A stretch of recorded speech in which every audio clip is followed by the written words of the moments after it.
All right, so our first equation, really algebra 1-ish. Oh, not over x, over 8. Let's not even put an x in the denominator yet. Equals 6 over 11. Really, really simple idea. We have a fraction on both sides. Does anybody remember how to solve that from algebra 1? Cross multiply. Yeah, it's a proportion is all it is. So you just cross multiply. 8 times 6 on one side, 3 times 11, 3x times 11 on the other side, and then solve that equation.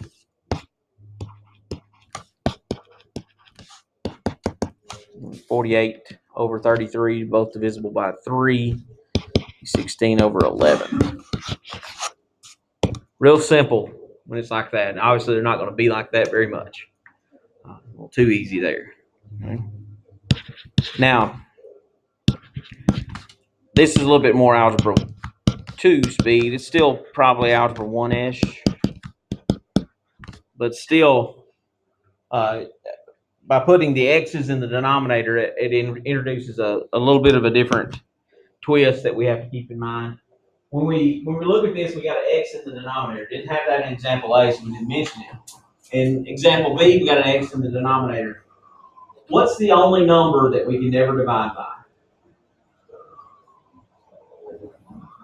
0. We can always divide by 1, but we never divide by 0. So we've got to keep in mind what's going to make this 0, what's going to make that 0, as far as those go. We've got to keep that in mind. Not that it's the answers to the problem, but we've got to keep it in mind when we get answers and decide about that. And what that creates is these things called restricted or restrictions on the domain. Okay, and or restricted values, you might hear them called that. Restrictions on the domain, restricted values mean the same thing.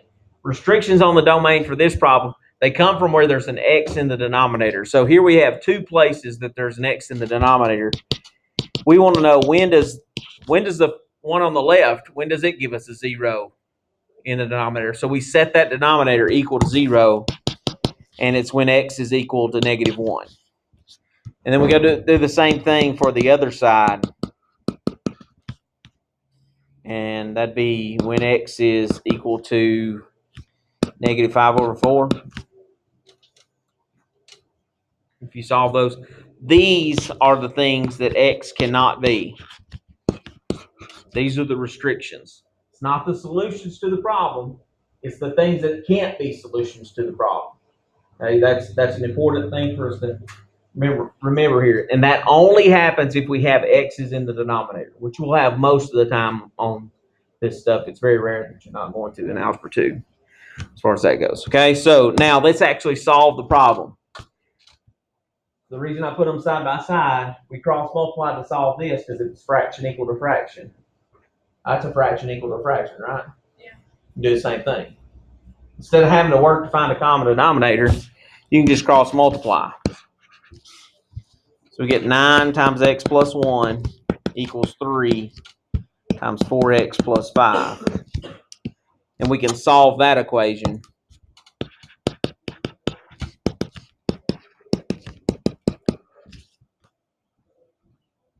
Just standard way of solving things. And I'm going to subtract 9x as well. That's -6 is equal to 3x divided by 3. X equals -2. One thing, the reason we found those restricted values is because sometimes we'll solve these things. They'll have more than one solution. Sometimes they just have one solution. But if it matched one of those restrictions, then we would have no solution to the problem. Okay, so this doesn't match one. So -2 is the solution to this. But we've got these restrictions at -1 and -5 over 4 that we've got to keep in mind as we go along. Okay, so don't forget, x in the denominator is going to create restrictions, and we got to look for those. Okay, let's look at example C. 1 over 2x plus 5, x over 11x plus 8.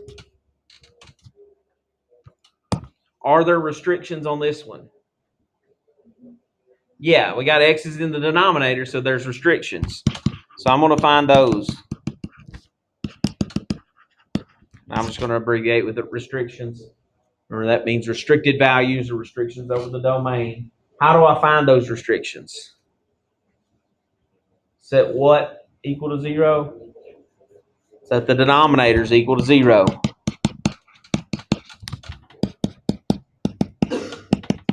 And solve them.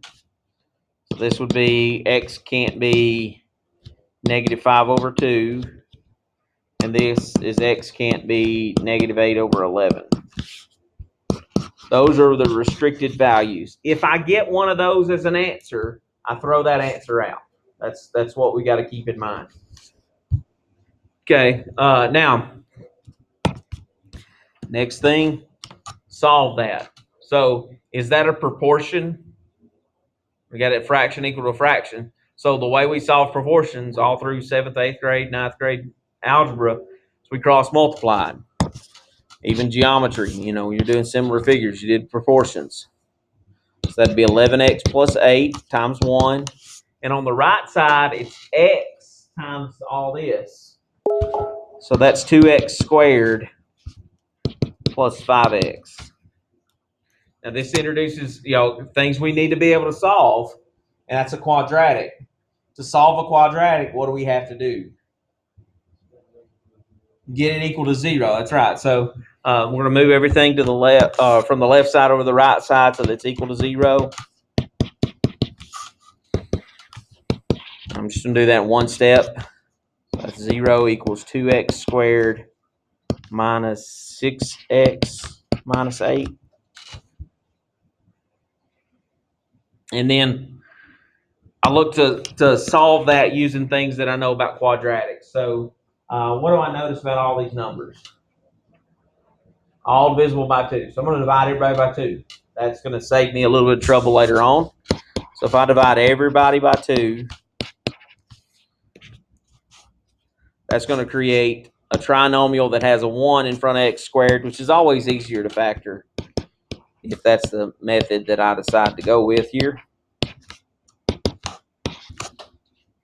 And I think that's the method I want to use because I know what multiplies to be -4 and adds to be -3. -4 and +1, right?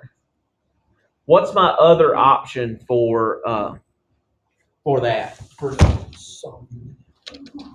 That was a good catch. What's my other option for solving? Quadratic formula, and that works every time.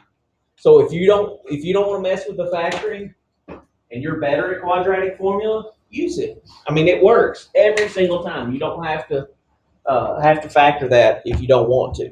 Okay, you can factor it, or you can use quadratic formula. I usually, if I don't recognize the factoring like right off when I first glance at it, I just do quadratic formula. I don't really spend a whole lot of time trying to figure out the factoring. Usually doesn't work out well if I do. So x minus 4, x plus 1, and then my answers would be x equals 4 and -1.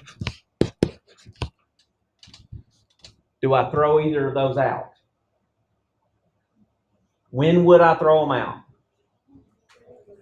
If they match one of those. If they match one of the restricted values, the restrictions, you throw it out. If it doesn't match those, you keep them. You can check those in the original problem, make sure they work. They do on this one. So make sure you're checking answers out of that. It makes life easier. Okay, so far, what we've seen are problems that don't have to have a common denominator. We're just cross multiplying because it's one fraction on one side, one fraction on the other. Now let's get to the ones that are a little bit more difficult in the fact that there's more than just two fractions in them. Then we got to do some common denominator stuff. So say we had 5 over x plus 7 over 4 equals -9 over x. Okay. So fairly simple one to start off with, or maybe I feel like it's simple just because you don't have as big of factors on the denominator. Okay, so First thing we need to decide is what's the least common denominator. What would be the LCD for this one? 4x. Once you get that least common denominator, that's where you're going to get your restricted values from. Is from your least common denominator. So we're just going to set 4x equal to 0. And we know x can't be 0. It makes sense that x can't be 0 because that's the only thing that would mess up these little two fractions that have x in the denominator. Okay? So there's our restrictions.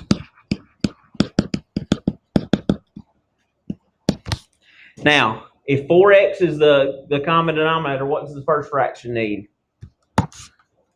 Needs a 4, right? Top and bottom. What's the second fraction need? X, top and bottom. What's the third fraction need? 4, top and bottom. Multiply that out, so that's 20 plus 7x over 4x equals negative 36 over 4x. Once you get the denominators the same and everything multiplied out, drop the denominator. You don't need it anymore. Okay? Because if you cross multiply here, you're just going to create more stuff with x's and you're going to have to undo it. They're going to cancel out anyway. So we're going to drop the denominator and work this problem. Much easier problem to solve. That would be, subtract 20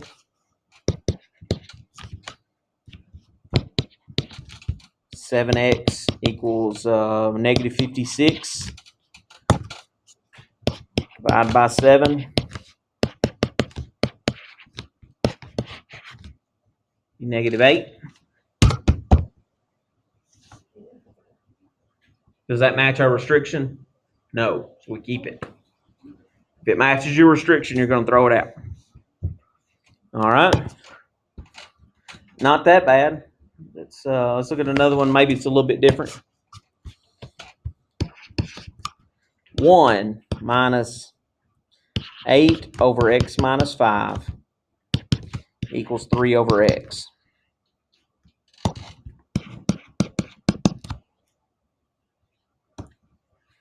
Okay.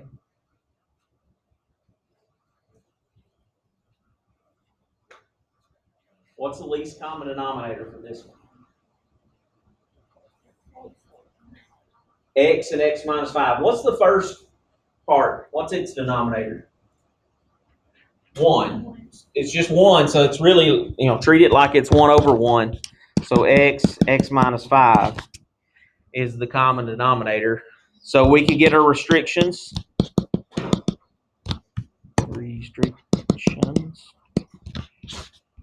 X minus 5 equals 0. So x can't be 0. X can't be 5. If we get one of those as an answer, we're going to throw it out. Now we need to fix the problem. What does the first part need? Needs both of them, doesn't it? It needs x and x minus 5.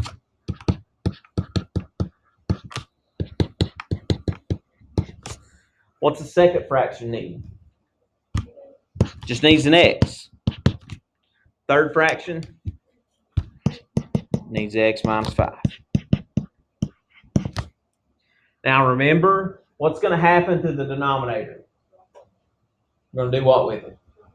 Drop it off. We're not worried about it anymore. Now every one of these has the same denominator. So I don't worry about the denominator anymore. All I work is the numerators.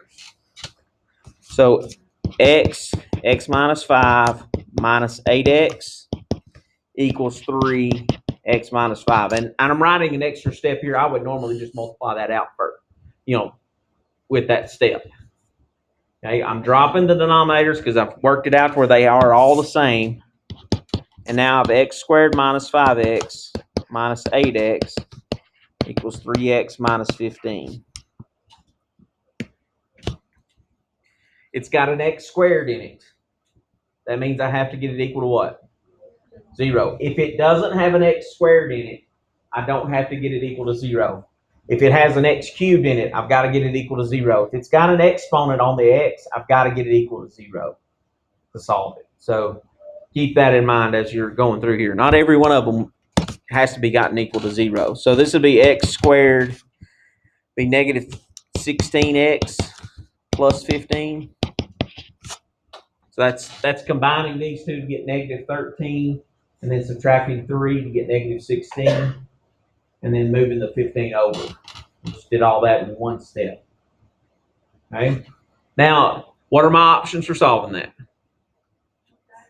Quadratic formula or try factoring with the x method.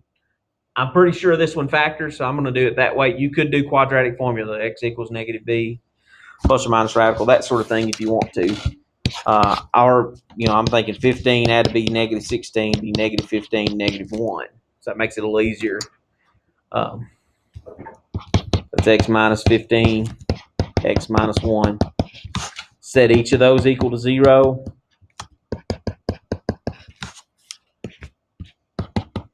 X is equal to 15. X is equal to 1. And do those match the restrictions? No. So I'm keeping both of them. If they match a restriction, throw it out. All right. Let's do another. So far, they hadn't been too bad. It didn't get much worse. Let's go a little more difficult.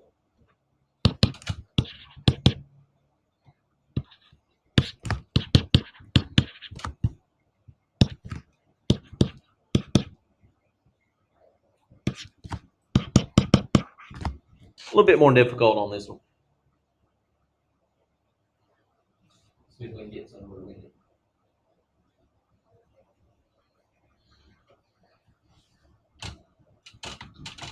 All right, so for thinking common denominator, what do we need to do first? Factor. Factor anything that'll factor in the denominators.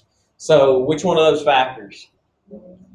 The middle one, that x squared minus 9 is actually x plus 3 and x minus 3. So we got the factored form of that denominator. So that makes it easier to get the least common denominator.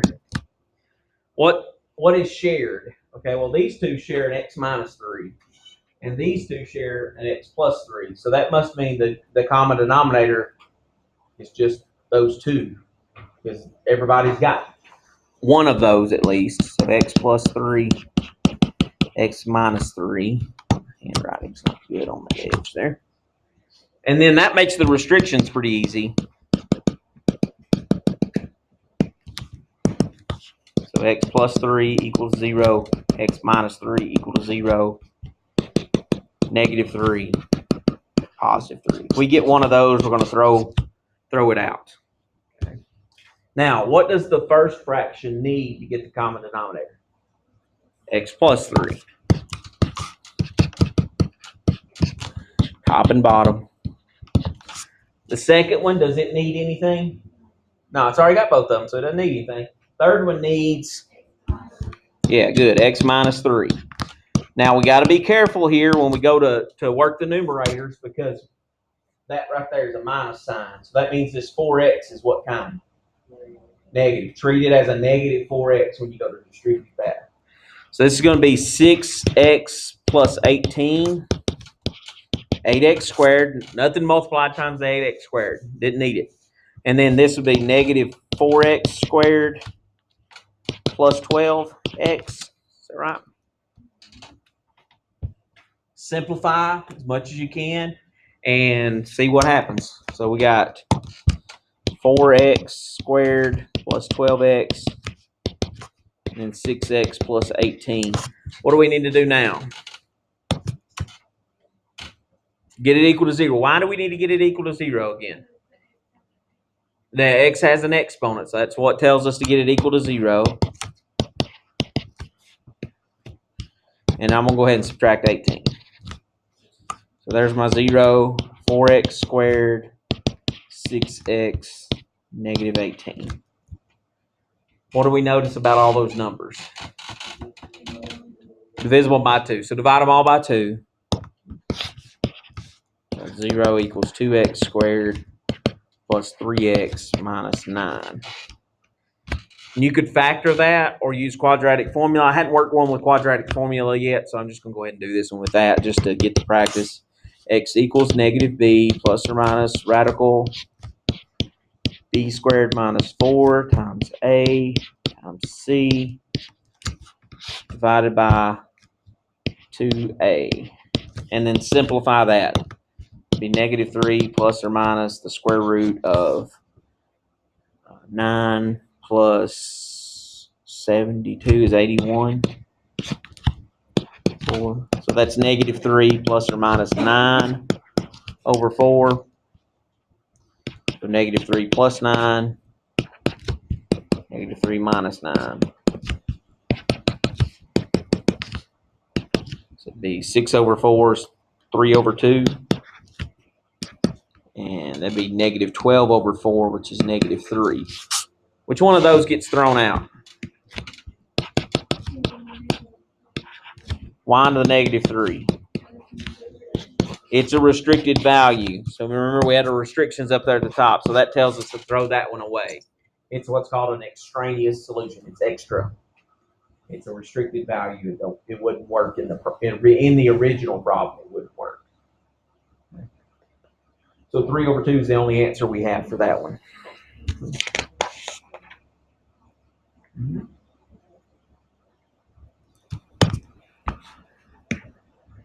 One more.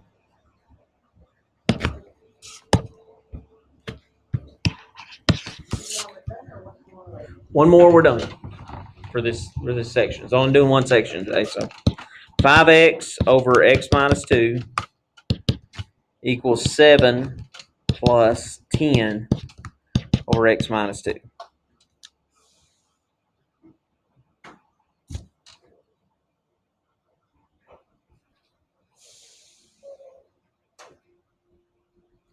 What's the common denominator for this one? Just x minus 2. So a little, not too daunting on the least common denominator for this one. So our restrictions, x can't be 2, right? So there's only one part that needs something, right? That's 7 that's hanging out there. What does it need? It needs an x minus 2, top and bottom. It'll be 7x minus 14 plus 10. Do I have to get this one equal to 0? No, I don't have to. Would it mess it up if I did? No, I just end up having to, I probably would do a step twice that I really wouldn't have to do. So, be negative 2x is equal to negative 4. Divide by negative 2. And get x equals 2. Uh-oh. That's the same as my restriction, right? So if I threw out the only answer I had, be no solution. That circle with the slash through it works. That means the same thing. No solution on that one because our restriction matched the answer we got. Okay, they don't get too tough on you in this part. Really not that bad. Page 593. Let's do 4 through 25. Let's do all of them. You got work day tomorrow, and then we'll quiz over 8-6 on Wednesday, and then you'll get a chapter 8 test review. Wednesday we'll test Thursday. So yeah, is that okay? Why? Awesome. We'll be starting chapter probably chapter 7. We'll go back and get chapter 7 that day. Friday, so.